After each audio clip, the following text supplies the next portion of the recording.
บัดนี้วันที่ 28 พฤษภาคม พ.ศ. 2568 เป็นวันที่ 28 ที่ข้าพเจ้า นายณัฐพงษ์ พิรมเมือง รหัส 188 ขอถวายเสียงสวดสาธยายพระสูตรพระปริตรและมนต์ต่างๆถวายเป็นพุทธบูชา ธรรมบูชา สังฆบูชา และอาจาริยบูชาแด่ครูบาอาจารย์ทั้งหลาย ขอจิตของข้าพเจ้าจงตั้งมั่นมีสติระลึกได้มีสมาธิจดจ่อในอักขระเรียนชนะในบทสวดอย่างต่อเนื่องด้วยเทอญ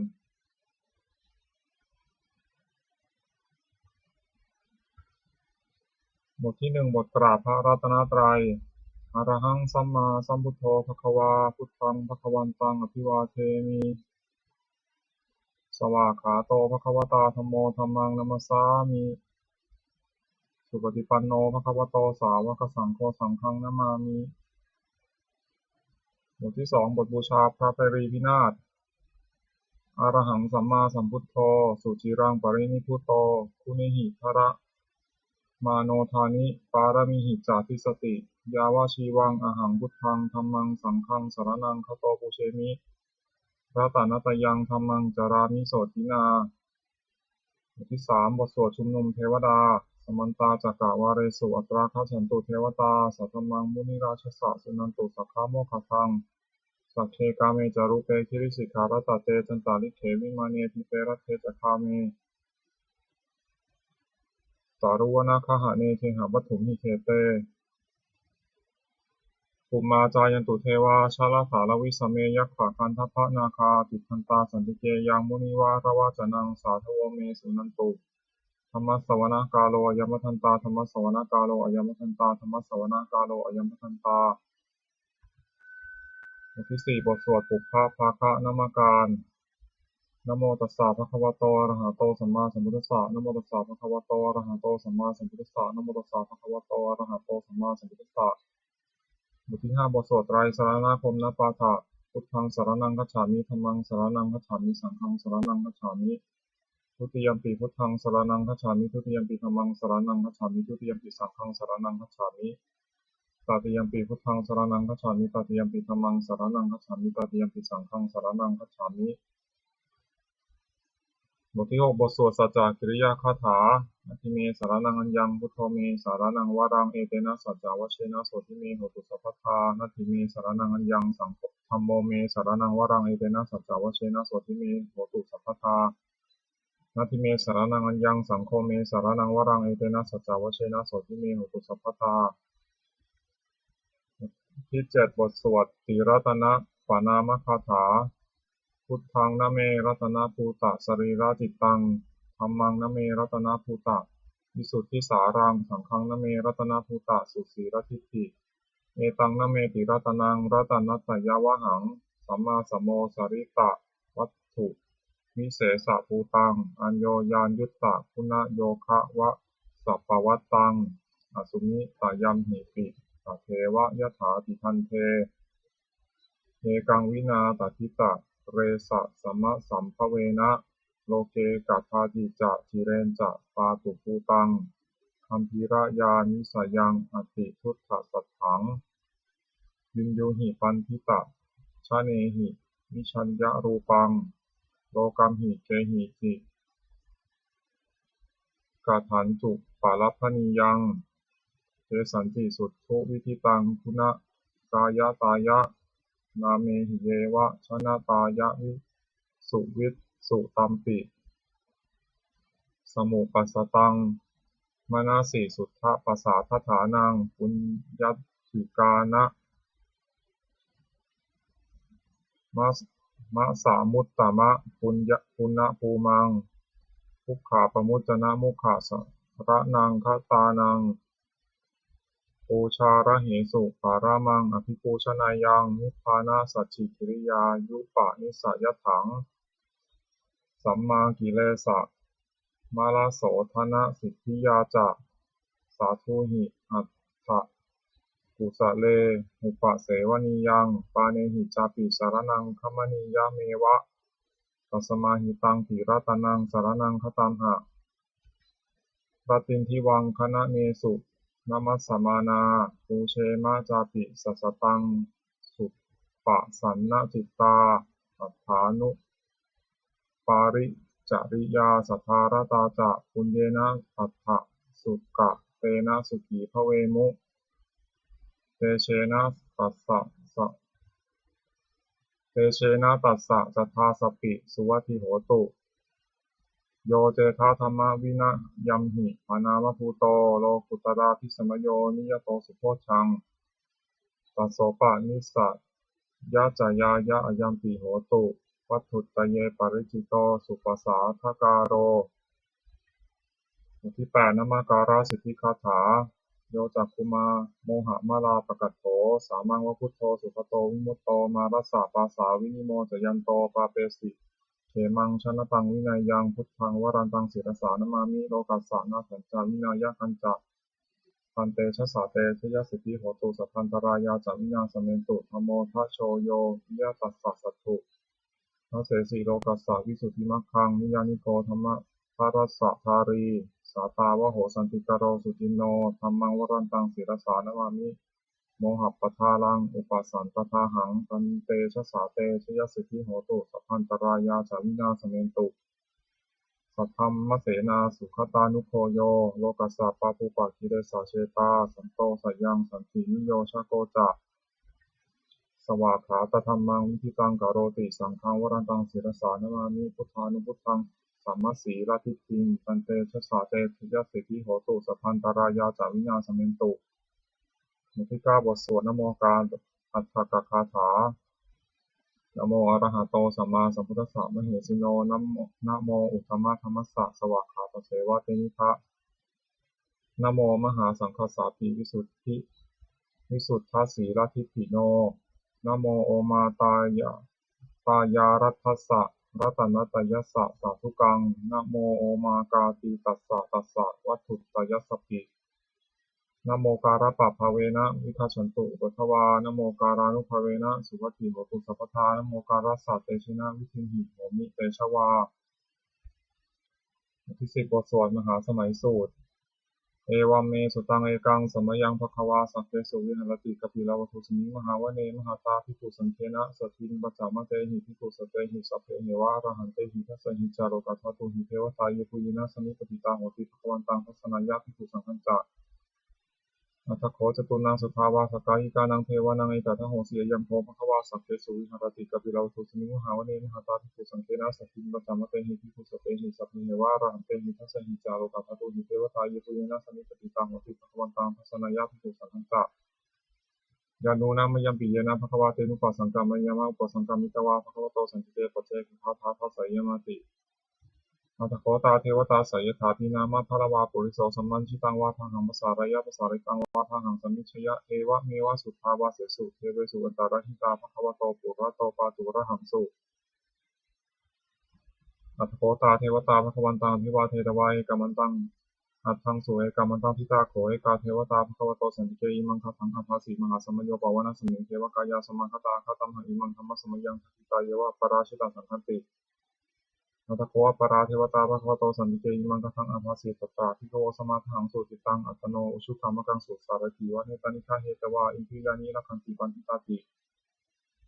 อัตถโขอปาราเทวตาภควโตสันติเกอิมังคทังอภาสีเชตวะคีรังเชตวะปริคังอินทคีรังโอหัจจมะเมชาเตจานันติสุขามิมาลาจักขุมตาสุขันตาสุโสนาคาติอัตถโขอปาราเทวตาภควโตสันติเกอิมังคทังอภาสี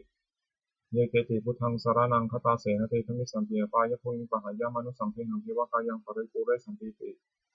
อัตถโขภควาภิกขุมันเตสีเยปุญินะภิกขเวทัสสะสุโลกัสสตุสุเทวตาสันนิปติตาโหติตถาคตังทัสสนายะภิกขุสังฆัจจายปิเยภิกขเวอหิสุมติตามัทานังอรหันโตสัมมาสัมพุทธาเอสัมปีภควันตานังเอตปรมาเยวะเทวตาสันนิปติตาอเหสุงสายถาภิไมหังเอตาระหิยติเดภิกขเวทุยสันตินะคตามัทานังอรหันโตสัมมาสัมพุทธาเตสัมปีภควันตานังเอตปรมาเยวะเทวตาสันนิปติตาทุยสันติสายถาภิไมหังเอตาระหินาติจิสามิภิกขเวเทวกายนังนามานิจิตตายิสามิภิกขเวเทวกายนังนามานิเทสิสามิภิกขเวเทวกายนังนามานิทังสุนาถาสาธุกัมมนาสิกโรธาภาสิสามิถิเอวะมันเตติโกเตภิกขุภควโตปัสสะสงภควาเอตถะโวจะ สิโลกามนุกัสสามิยถาภูมาปัทสิตายสิตาคิริขพารังเป็นหิตตาสมิตาปุถุสิหาวาสัลลีนาโลมหังสาพิสัมพุโนโอทัตตมนัสสาสุทาวิปัสสนามนาวิลาทิโยปัญจสัพเพยตวาวเนกบิลวัตเวตตวมันตยิสัทธาสาวกเกสัสเนระเตเทวกายาภิทันตาเตวิชนะถาภิตโวเตจาอัตตมังกรุสุตวาพุทธศาสสนังเตสัมปตุราหุยนังอมนุสานังนัสนังอเปเกสตามัทโหสังสังหัสสตริงสตังเอเกสสหัสสานังอมนุสานังทัสมนุสสานามัทธสงอเปเกนันตามัทธขุงทิสาสภาพุตตาอหงกันจาสัพพังอภิญญายะวะวะขิตาวานาจักขุมาตโตอมันตยิสัทธาสาวกเกสาสเนระเตเทวกายาภิกันตาเตวิชานาถาภิโตเยวหังทิสัยิสามิทิราหิอนุปุพพโสสัตตสังหาสาวยขาภูมากัปปิลวัฏวายทิมันโตชติมันโตวันนมันโตยสัสสิโนมทัมนาภิกามวิภูนังสมิติวนังชัสสหัสสาหิมวัฏายขานันตวันนิโนทิมันโตชติมันโตวันนมันโตยสัสสิโนมทัมนาภิกามวิภูนังสมิติวนังสาตากิราติสังหาสายขานันตวันนิโนทิมันโตชติมันโตวันนมันโตยสัสสิโนมทัมนาภิกามวิภูนังสมิติวนังอิจิเตโสราสสังหาสายขานันตวันนิโนทิมันโตชติมันโตวันนมันโตยสัสสิโนมทัมนาภิกามวิภูนังสมิติวนังเวสามิตาบันทัสตายขานันตวันนิโนทิมันโตชติมันโตวันนมันโตยสัสสิโนมทัมนาภิกามวิภูนังสมิติวนังกุมพิโรราชาคันโกเวปุรสานิเวสนังพิโยนังสตาสังหาสังยขานังปญิรูปาสติกุมพิโรราชาคันโกสปะคาสมิติวนังปุริมันจาริสังราชาทัตตารัตโถภาษาสติคันทัพพนาธิปติมหาราชายสสิโสปุตตปิตาสาภาโวอินทมานามหาพลายทิมันโตชติมันโตวันนวันโตยสัสสิโนมทัมนาภิกามวิภูนังสมิติวนังทักินันจาริสังราชาวิรุณโหตปัสสาสติกุมทัพพนาธิปติมหาราชายสสิโสปุตตปิตาสาภาโวอินทมานามหาพลายทิมันโตชติมันโตวันนวันโตยสัสสิโนมทัมนาภิกามวิภูนังสมิติวนังปัจฉิมัญจาทิสังราชาวิรูปโขภาษาสตินาคานาธิปติมหาราชายสสิโสปุตตปิตาสาภาโวอินทมานามหาพลายทิมันโตชติมันโตวันนวันโตยสัสสิโนมทัมนาภิกามวิภูนังสมิติวนังตารัญจาทิสังราชากุเวโรตปัสสาสติยคานังอธิปติมหาราชายสสิโสปุตตปิตาสาภาโวอินทมานามหาพลายอิทธิมันโตชติมันโตวันนวันโตยสัสสิโนมทัมนาภิกามวิภูนังสมิติวนังปุริมาทิสังทัตตารัตโถทักขิเนนะวิรุณหโขปัจฉินีนะวิรูปโขกุเวโรอุตรังทิสังจตารโรเตมหาราชาสมันตาจตุโรทิสาทัทธนามานาอังสุวเนกัปปิลวัฏเวเตสัมมายาวิโนทัสสากุญจานิกาสัทธามายากุเตทุเวเตนทุวิภูจาวิภูโตสหนันทโนกามะเสโทจากินุคันทุนิคันทุจัปปนาโทปะมัญโยจะเทวสุโรเทวสุโตจะมาตลิจิตตาเสโนจะกันทโพนโรราชาชโนสโพอาภูปัญจสิกโขเทวทิมพโรสุริยวัชสายเตจันเยจาราชโนคันธพาสหาราชุพิโมธรรมนาภิกามวิภูนังสมิติวนังอัตถคุณทัสสานาคาเวสาลาสหัตถชกะกัมหาลสัตตราคูปยคาสหายาติยามุนาทัตตารัฐาจะคุณคายสุสิโนเอราวันโนมหานโคโสปะคาสมิติวนังเยนะคาราเชสหัสสาหารันติทิพาทิชาปกิวิสุทธจักโขวิหายสาเตวนามัชฌปตาจิตราสุปนาอิติตสานามังอภัยยันตทานาคาราชานามาเสสุปนาโตเขมามกาสิบุตโตสันนิวาจาหิปาวะหายันตานาคาสุปนาสารนามกังสุตุตังชิตาวชิระหัตเถนะสมุทังอสุราสิตาปาตาโรวาสาวะเสเตอิทิมันโตยสสิโนกาลหัญชามหาพิสมาอสุราธนาเวคัสสาเวปาจิติสุจิตจาปหาราโทนมุติสหสตันจักทะเลกุตนังสเพเวโรจนามกาสนันหิตวาพลินเสนาราหุพัทธามุปะขมุงสมโยธนิพัทันเตติกุนังสมิติวนังอาโปจะเทวาปฐวีจาเตชวายโยตถาคโมวารุณาวารุณาเทวาโสโมเตยสสาสหาเมตตาการุณากายิกาภูเทวายสสิโนทัสเสเตทัสสทากายสัพเพนันตวานิโนอิทิมันโตชิตุนันตวันนวันโตยสสิโนโมทัมมนาภิกาวุภูนังสมิติวนังเวทุจะเทวาสหรีจาอัสมาจะทุเวยมาตันทัสสุปนิสัตเทวาจันทมคุปุรักิตาสุริยสุปนิสัตเทวาสุริยมคุปุรักิตานะคตานิปุรักิตวาคุมัทวะละหกาวสุนังวาสวเสโตสโกปะคาปุรินทโตทุเสเตทัสสทากายสัพเพนันตวันนิโนอิทิมันโตชิตุนันตวันนวันโตยสสิโน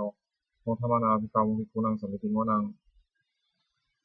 อัฏฐาคูสหภูเทวาชาลามขีสิการิวะอริตกาจโรชาจาอุมาบุหนิทัสสิโนวารุณาสหัธมาจาอจุตาจาเนชกาสุรยันวิจิราภวะภวสาวเนสิโนทัสเสเตทัสสะกายสัพเพนันตวันนิโนอิทิมันโตชิติมันตวันนวันโตยสสิโนโมทัมมนาภิกาวุภูนังสมิติวนังสมานามหาสมานามนุสามานุสุตมากิทาปทุสิกาคูอังคูมโนปทุสิกาอัฏฐาคูหารโยเทวายจาโลหิตวาสิโนปาราคามหาปาราคาคูเทวายสัสสิโนทัสเสเตทัสสุทากายาสัพเพนันตวันนิโนอิทิมันโตชิติมันตวันนวันโตยสัสสิโนโมทมานาภิกามุขิภูนังสมิติวนังสุกาการุมหารุณาอาคูเวคานสา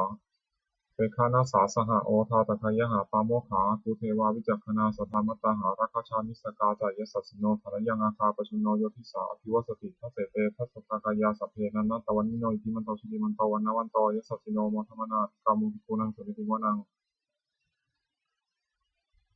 เขมิยาตุสิตายามาคัตกาจายสัสสิโนสัมพิตกาลามะเศรษฐาโชตินามาจอาสวานิมานาราติโนอาคูวัฏฐาคูปตานิมิตาทัสเสเตทัสสะกายาสัพเพนันตวันนิโนอิทิมันโตชิลิมันโตวันนวันโตยสัสสิโนโมทมนาติกามุภิกุนังสุนิติวนังสัพเพเตเทวานิกายาสัพเพนันตวันนิโนนามันวายนะคันฉุมเยจันเยสัตติสาสหะภวุฒาชาติมัคคีนาโอคาทินามนาสวังคเถมุขตารังนาคัง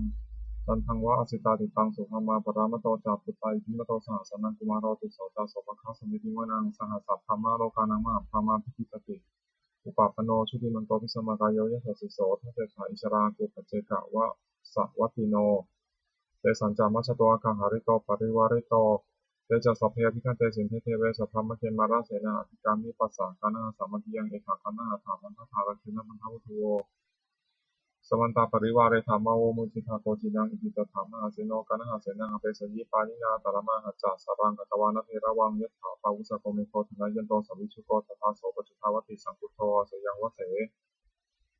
หลังจากสัพพังอภิญญายาวะวัคคิตวานาจักขุมาตโตมัตยิสัทธาสาวเกศาสเนระเตมาราเสนาภิกันตาเตวิชาลถาภิโต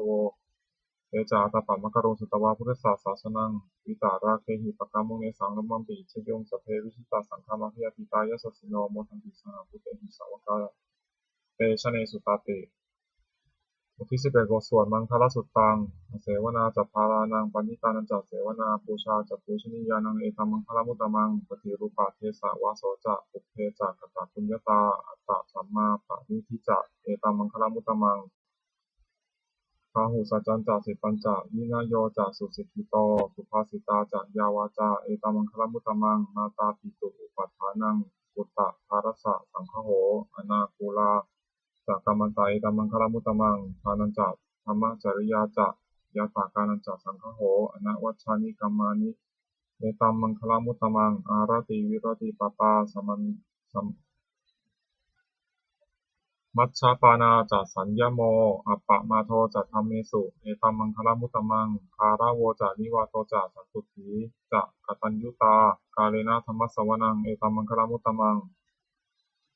ขันติจะโสวะจะสัตตาสมนานันจะทัสนังกาเลนะธัมมะสากัจฉาเอตัมมังคลมุตตมังตโพจะธัมมะจริยันจะอริยสัจจานะทัสนังนิพพานะสัจฉิกิริยาจะเอตัมมังคลมุตตมังพุทธัสสะ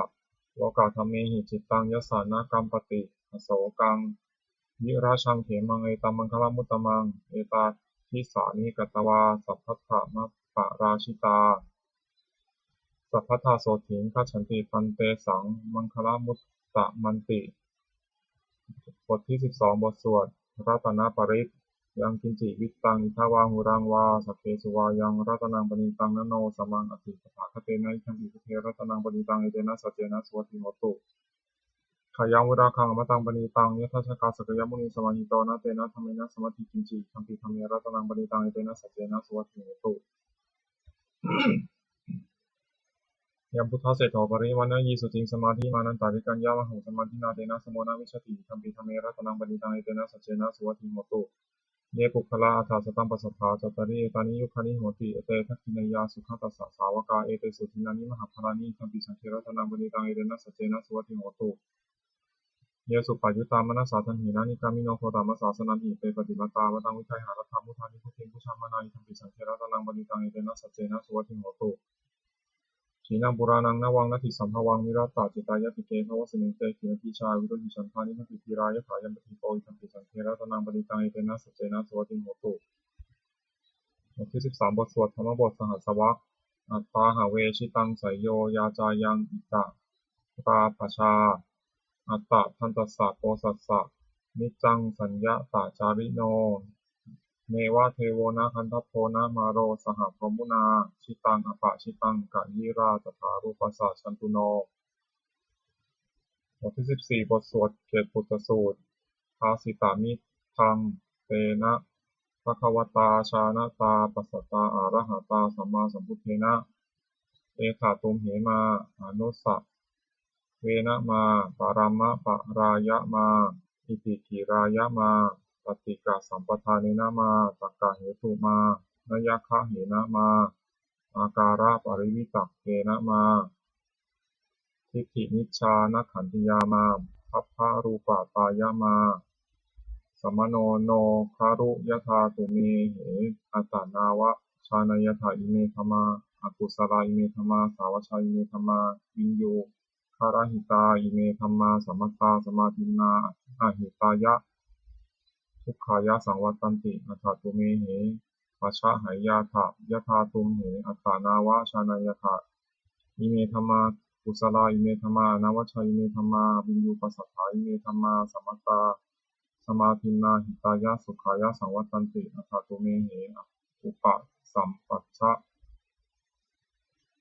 วิหารายาถาติบทที่15บทสวดอุปเนยสูตรอุปนิยติชีวิตามะปะมายุงชรูปานิตัสสะนาสันติตานาเอตังพยังมรณเนเปขามโนปุญญานิกายิราถะสุขาวะหานิอุปนิยติชีวิตามะปะมายังชรูปานิตัสสะนาสันติตานาเอตัง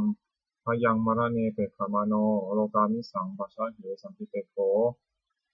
โยธากายนะสังยโมวาจายะอุทะเจตัสสาตังตัสสะเปตัสสะสุขายะโหติยังชีวมโนปการโรติปุญญังธัมโมหเวรคติธรรมจาริง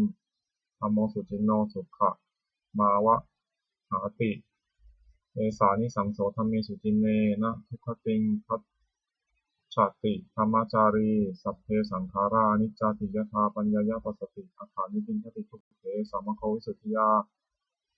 สัพเพสังขาราทุกขาติยถาปัญญายปัสสติอาคานิปินทติทุกเขสามโควิสุทธิยาสัพเพธัมมาอนัตตาติยถาปัญญายปัสสติอาคานิปินทติทุกเขสามโควิสุทธิยาบทที่16บทสวดอปันนกะชาดกอปันนกัฏฐานะเมเจทุติยังอาหูตักขิกาเอตทัญญายะเมทวีตังคันหายะอปันนกังพหุงเวสารนังยันติขัพพะตานิวนานิจะอารามะรุกขเจตยานิมนุสาพยทัชชิตาเนตังโขสารนังเขมังเนตังสารณะมุตตมังเนตังสารณะมาคัมมะสัพพะทุกขาปมุจจติโยจะพุทธันจะธัมมันจะสังฆันจะสารนังคโตจัตตาริอริยสัจจานิสัมมปัญญายปัสสติทุกขังทุกขสมุปปาทังทุกขสัจจะอัตติกะมังอริยัญจะอัตถังคิกังทุกขูปัสสัมมะคามินังเอตังโขสารนังเขมังเอตังสารณะมุตตมังเอตังสารณะมาคัมมะสัพพะทุกขาปมุจจติบทที่17บทสวดพระเทกรตคาถาอตีตังนานวาทามายะนัปฏิกังเขนะคตังบุคคลไม่ควรคำนึงถึงสิ่งที่ล่วงแล้วไม่ควรมุ่งหวังสิ่งนี้ยังไม่มาถึงยัตถิตังปะหินันตังอปัตตัญจะอนาคตังสิ่งใดล่วงไปแล้วสิ่งนั้นก็เป็นอันลับไปแล้วและสิ่งนี้ยังไม่มาถึงก็เป็นอันยังไม่ถึงปัจจุบันนันจะโยธรรมังตัถาตถาวิปัสสติสังหิรังสังกุปังตังวิธามโยตโรหะเยก็บุคคลใดเห็นแจ้งธรรมปัจจุบันนี้นั่นแยกไม่คลอนแคลนทำนั้นได้บุคคลที่เจริญทำนั้นในเมืองให้ปลูกโปร่งเถิดนัจเชวะกิจจะมาตับตังโกชัญญามรณังสุเวพึงทำความเพียรเสียในวันนี้แหละใครเล่าจะรู้ความตายในวันพรุ่งนหิโนสังฆารันเตนะมหาเสนีนะมัจจุนาเพราะว่าความปฏิสัมมัจจุราชที่มีเสนาอย่างนั้นย่อมไม่มีแก่เราทั้งหลายในวังวิหารีมาตาปิงโหรตามตันตังตังเวทเทกระโตติสัตโตจิตเตมุนิติพระบุญผู้สงบย่อมเรียกบุคคลที่มีปกติอย่างนี้มีความเพียรไม่เกียจคร้านทั้งกลางวันและกลางคืนนั้นแลว่าพรุ่งนี้ราตรีหนึ่งจะเดินด้วยประการชนิดแล